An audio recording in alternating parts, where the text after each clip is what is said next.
Les 1500 âmes de Seine-les-Alpes n'oublieront sans doute jamais ce 24 mars 2015. Ce petit village des Alpes de Haute-Provence, après le crash de l'Airbus dans les montagnes environnantes, a vu débarquer des centaines de policiers, gendarmes, pompiers, experts officiels, ainsi qu'une horde de journalistes. Près de 1500 venus du monde entier dès le lendemain du drame. Un déploiement médiatique extraordinaire à la hauteur de l'événement, mais pas toujours de la profession, et que les habitants comprennent parfois avec résignation. Je comprends que, vu 150 personnes quand même, qu'il y ait autant de journalistes finalement, mais enfin, rien que d'en parler, ça me retourne. Chaque fois qu'il y a des morts, les médias ils sont là pour ça et on va plus vous dire qu'il y a eu une catastrophe que quelque chose qui a fait quelque chose de bien, qui a sauvé quelqu'un. Voilà, ben c'est comme ça, c'est la société qui est comme ça. Qu'est-ce que vous voulez. Si les chaînes d'information en continu françaises ont été épinglées par leurs confrères pour leur chasse au scoop parfois à la limite de la décence, les médias étrangers, eux, ont suivi des règles très strictes et privilégié le respect absolu des familles.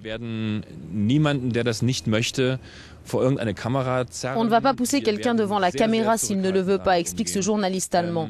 On sera dans la retenue et même si quelqu'un voulait dire quelque chose, je ne suis pas sûr que je le diffuserai. C'est une situation extrême. On a perdu un proche. Ce sont des situations extrêmes. On a envie de protéger les gens d'eux-mêmes.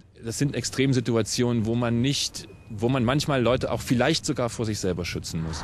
Même pudeur du côté des dizaines d'envoyés spéciaux espagnols, le plus gros déploiement médiatique hors de l'Espagne de mémoire de journalistes. Comment vous, en tant que journaliste, vous comptez travailler avec les familles des victimes? Vous avez une règle, une limite? Hier, on est arrivé en autocar de Barcelone avec 13 familles et il y a une règle assez stricte qui est de garder une distance de sécurité et de respect. Et on va suivre cette règle. C'est-à-dire que pour les familles, c'est un moment très dur et on doit respecter leur intimité. Distance, respect pour les familles, tous les médias présents sur les lieux du drame n'ont pas tous, loin s'en faut, respecté ces règles. Quant au nom du copilote soupçonné d'avoir provoqué délibérément la chute de l'appareil, devait-il être révélé? La question fait en tout cas polémique dans les médias allemands.